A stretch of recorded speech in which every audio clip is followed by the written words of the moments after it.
నమస్కారం అందరికీ. Dock talks ఛానల్‌కి మీ అందరికీ స్వాగతం.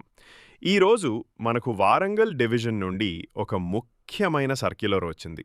దీనిలో ప్రధానంగా ఐపీపీబీ డ్రీమ్ మొబైల్ ద్వారా ముఖం ద్వారా హాజరు ఫేషియల్ అటెండెన్స్ విధానం గురించి వివరించారు.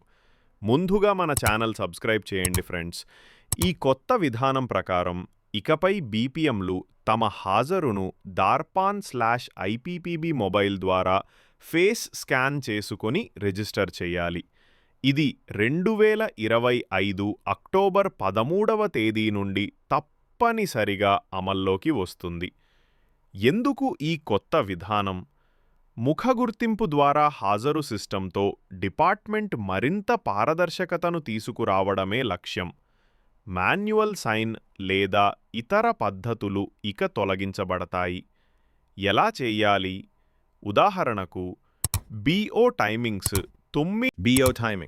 9 గంటల ఉదయం నుండి 1 గంటల సాయంత్రం వరకు ఉంటే బీపీఎం గారు 9 గంటల కల్లా ఐపీపీబీ డార్పాన్ మొబైల్ ద్వారా ఫేషియల్ అటెండెన్స్ పూర్తి చేయాలి.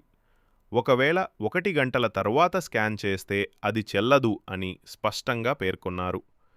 ముఖ్య గమనిక: ప్రతిరోజు ప్రతి బీపీఎం ఈ విధంగానే హాజరు నమోదు చేయాలి.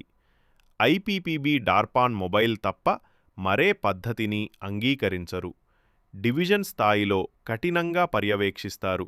కాబట్టి అన్ని బీపీఎం గార్లు 13వ తేదీకి ముందే ఈ ప్రక్రియను అర్థం చేసుకొని ప్రాక్టీస్ చేయడం చాలా ముఖ్యం. డివిజన్ ఆఫీస్ నుండి అన్ని ఎస్డిహెచ్లకు కూడా ఈ ఆదేశాలు పంపబడ్డాయి. ఈ వీడియోను మీ సహోద్యోగులతో తప్పనిసరిగా షేర్ చేయండి, తాకి అందరూ ఈ అప్డేట్ను తెలుసుకోగలిగేలా. మరిన్ని ఇలాంటి పోస్టల్ అప్డేట్స్ కోసం మా డాక్ టాక్స్ యూట్యూబ్ ఛానల్ను సబ్స్క్రైబ్ చేయండి.